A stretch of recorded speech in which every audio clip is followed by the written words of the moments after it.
right. Welcome to today's edition of Toad Learning Camp and our online travel education. Today, Melissa Kyler, one of our agents, is going to give you a presentation on Virgin Voyages. Take it away, Melissa. Hi, everyone. Today we're going to be talking about Virgin Voyages, as Tracy said, and I don't know how to, oh, there we go. All right, so, and today we're going to learn a little bit about who Virgin is, their ship classes, what is Virgin Voyages like, and pros and cons of choosing a Virgin Voyages cruise. So who is Virgin Voyages? They are part of 60+ Virgin companies, which I'm sure that you've heard of Sir Richard Branson. He opened his first 2 companies in 1968 and created the Virgin brand in 1970 with Virgin Records, which I'm sure you're all aware of. And in 2017, they actually started the steel cutting ceremony for their first ship, the Scarlet Lady. So this has been 6 years in the making. The Virgin Voyages brand, and as of 2017 they did the steel cutting ceremony for Scarlet Lady, and they have a second one, Valiant Lady, which right now is currently completed, but it's waiting for its sea trials. So it's supposed to be sailing starting next year. Of course, with COVID, we don't know exactly when everything will start back up again. And then they're going to have 2 additional ships to debut in 2022 and 2023. They have not named these ships as of yet that I did find. So this here you're looking, this is the Scarlet Lady.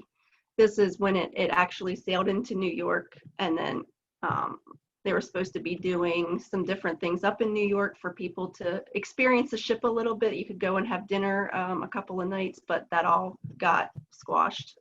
So it sailed back down to Miami, and then it sailed back over to Italy, where it is right now, waiting to come back to the US. And then this is the Valiant Lady, which again, waiting for sea trials. So it has not done any sailing at this point. Now with ship classes, they are a super yacht design, so a little bit different than the traditional ships that you're used to. They're redefining what luxury cruise ships means by combining premium elements from favorites on land with the freedom and simplicity life well lived on the open ocean. So it's a little bit different. You'll see like they have a vinyl record store on the ship. They're having a tattoo artist on ship. So they're doing some things that is going to shake up the industry. It's going to be a little bit different from your traditional sailing, but you're going to have lots of that traditional stuff too, dining, of course, and entertainment, but they are going to be different. So their ship cabins, they have a little bit different names too. So instead of an inside, they call it an insider. Instead of an ocean view, they call it a sea view. And they're a little bit, in the way that they're designed, you can see in this picture here that it looks like the bed is just that one little part, and then you have like a couch that's attached to it. But you can actually convert these. So you can convert it to a double bed. You can convert it to 2 singles where one would lay like on how the couch is, or you can move it out diagonal. It's kind of neat how they have some differences in the rooms, how modern they are, and they're a little bit different. So I think that a lot of people will like that, especially if you're traveling with someone who's not family, right? So not your spouse, you're traveling with friends, you have some different options in how you're going to lay out your room. There's a lot of technology in these rooms as well. A lot of it goes by an iPad. You can set the mood of the lighting. You can call room service through the iPad, watch movies on the iPad, that kind of thing. And then here you can see this is the sea view. Again, same layout basically, but you do get that big porthole, and these are going to sleep 1 to 3 guests. And then your sea terrace is your balcony, your standard balcony. Each balcony comes with a nice little hammock there, and they are going to sleep 2 to 4. So really, I believe, let me go back, because I believe that this sea terrace is, no, okay, so the insider can sleep 1 to 4. Your Sea View can sleep 1 to 3, and then your Sea Terrace can sleep 2 to 4 as well. And of course, they get a little bit bigger as you move up. You get a little bit more space. And then, of course, there's the Rockstar quarters. They have the regular Rockstar quarters, and then they have the Mega Rockstar quarters. And these are going to be your suites where you get a little bit extra stuff with that. As you can see in the back of this one here, on the Rockstar, you get the actual guitars in the room that you can play. So you get to really live the Rockstar life. What is a Virgin Voyages like? No one's actually been able to sail with a Virgin as of yet due to COVID, but I think that it's going to be a great addition for some different guests. It just depends on what you're going to like, but it is adult only, which I think is a very important tip for this cruise. You're not going to have the kids. You're not going to have to worry about whenever it's summertime. Is there going to be a lot of kids running around? Is it spring break? So you're definitely going to have an adult only experience. It's going to be probably, you know, quieter in some areas. It's mostly all inclusive. I love this premise. They include over $600 worth of value in your cruise fare. So basically you will get gratuities are included in your fare. You don't have to come up with that amount at the end of the cruise. You know that it's already taken care of. Wi-Fi is included. I think that's an awesome perk. Everybody wants Wi-Fi, and some cruise lines you're paying a couple $100s just to have basic Wi-Fi. Here, that's all included. You can upgrade to a premium where you can stream Netflix, but you get where you can go onto Facebook, you can post your pictures, you can check email. All that stuff is included in your cruise fare. Basic bevies is another one. So I know, you know, on Disney Cruise Line, right, you do get your soda. So it's more in line with the Disney Cruise Line in the beverage area. You will get your sodas, your waters, your juices, not fresh pressed juices, but all other juices, and drip coffee. So I think that's important. A lot of people like their drip coffee. It's not just the coffee at the buffet, basically. It is non-traditional, and they are really focusing on energy and wellness. So if you do like to work out, your classes are included. If you want to take yoga, that's included. If you, of course, you know, you can go to the normal gym, but if you want to take a cycling class, that kind of thing, that's all included in your cruise fare. So I think that's really important for the people who don't want to be on vacation and don't want to miss their classes. They don't have to pay an extra fee for that. So here's just some of the options. Razzle Dazzle Restaurant. So they have some different options that I like. So this is like a vegetarian forward restaurant. The Test Kitchen is an experimental onboard eatery. You actually are cooking and making some different foods based on what they're doing that night or whatever. So I think that would be fun. And the Social Club Diner has classic carnival eats. So you can go and you can get like corn dogs or you know, something that you think of whenever you're at a carnival, maybe some funnel cake, something like that. So I think those are pretty neat, different options that they're going to give you. Another thing I don't think I did not mention is that there's 20 plus restaurants on the ship. They're all considered specialty restaurants, and those are all included in your cruise fare. So do not have to worry about costing any more for any of the food that is on board. I really like that. I enjoy the dining very much on a cruise, and I don't like the fact that every time I want to eat at a specialty dining restaurant, I have to come up with more money at the end. So I do really enjoy that. And then here's just some other things that are a little bit different. Like I said, they have the Voyage vinyl record shop. So, you know, you get to go back and get a little bit of nostalgia of Virgin and see where he first started. The Social Club Diner has, oh, I put that there twice, sorry. I think I was supposed to put there just the Social Club. And the social club basically is, they have an arcade in there, that's all like retro, like 80s, right? 80s Pac-Man, Miss Pac-Man, Frogger, those kinds of video games in there for adults. They have shuffle, trying to think. It's not skee ball, but things like that, right? So they have different fun things for you to do as well. So even though you're an adult, it doesn't have to be boring. It can be fun. And then the red room is where their live performance space is. So basically, it's their theater, but it's a little bit different. It's not necessarily going to be set up as a regular theater. Every night is a little bit different, and their entertainment's going to be different. It's going to not be your normal Broadway show type of thing. So until we get to see it, unfortunately, I don't really know how to explain it. Pros and cons of Virgin Voyages. So I think my pros that I think that people will enjoy is that it is adults only. Everybody's always looking for that adults only. It's great for honeymooners, great for friends just wanting to go and have a good time and not having to worry about the kids. Great for parents who just need a little bit of a break. All eateries are included in your cruise fare. I think that's the absolute best option. I love that option. All gratuities for the staff are included.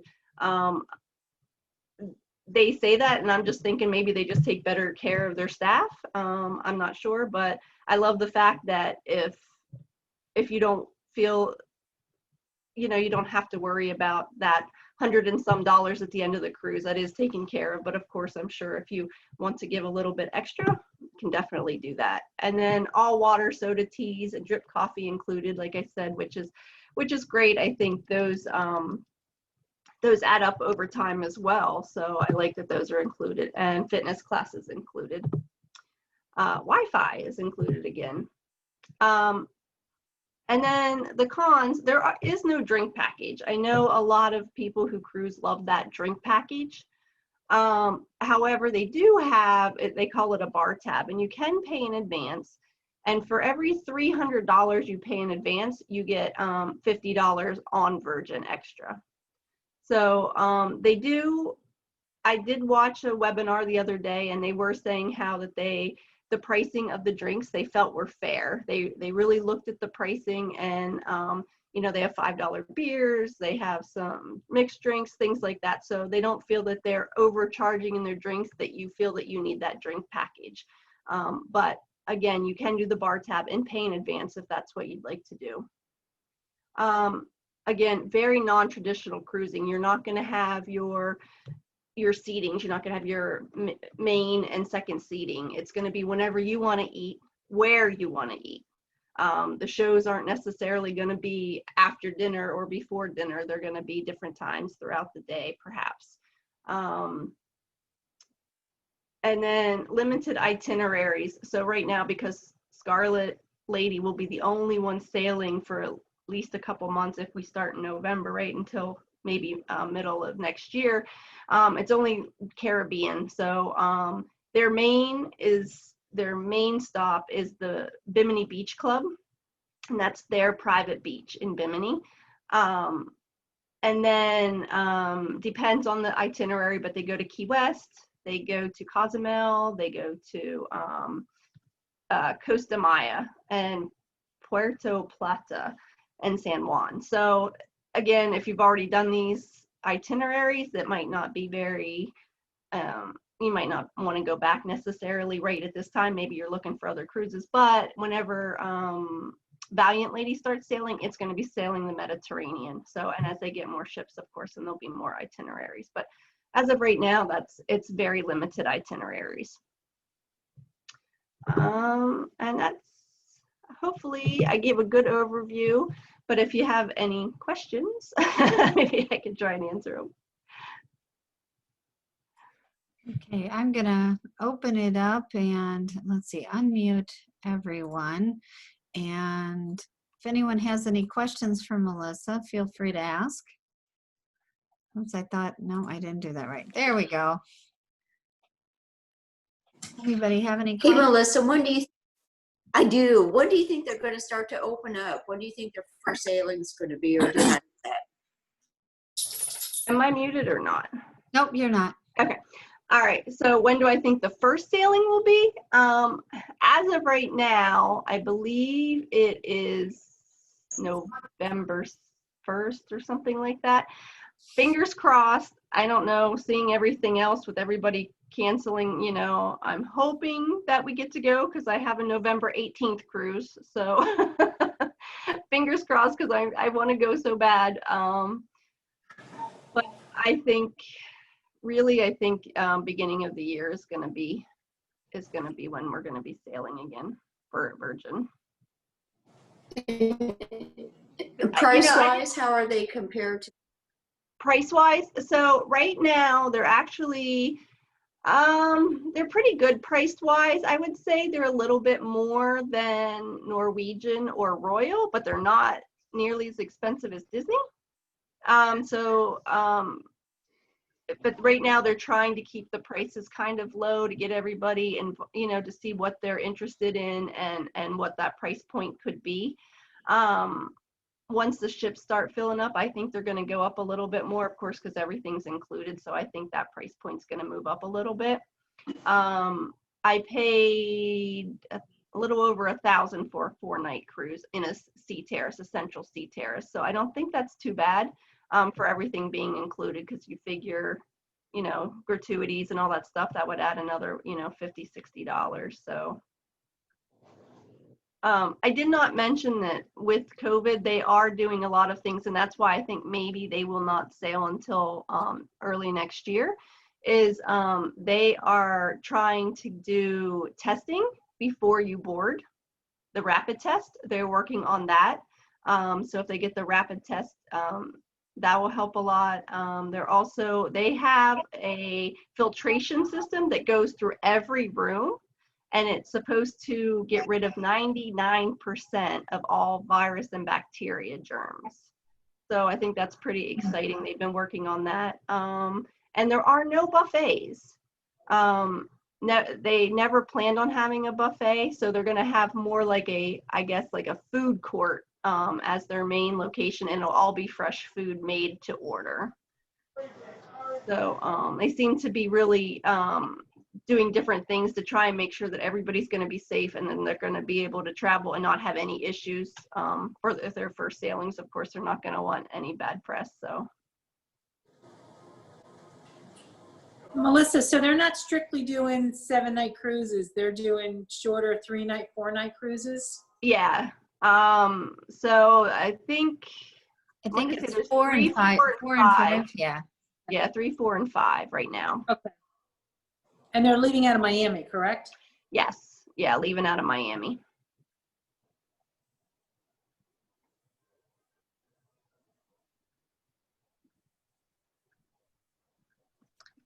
Any other questions for Melissa? How are you doing, Melissa?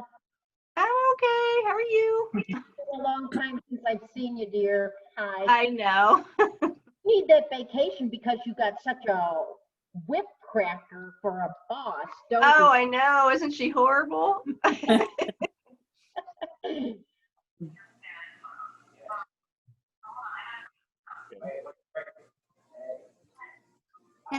Any other questions for Melissa? That's something else for us to consider down the road. Yeah. I have too many on the plate currently. I hope we can actually take the trips and get them off the plate. Yeah. I think we're all feeling that way right now. You get the Florida report? Thanks, Melissa. Yeah. Okay. Well, if no one else has any questions, I'm going to go ahead and stop the recording. But before I do that, as a reminder, next week we're going to do a presentation on Tahiti, which hopefully we're going to in February. And then the week after Tahiti, we're doing Rocky Mountaineer, and we'll have a representative from Rocky Mountaineer give us a presentation on what they offer and that sort of thing. So thanks everyone for coming, and we'll stop this.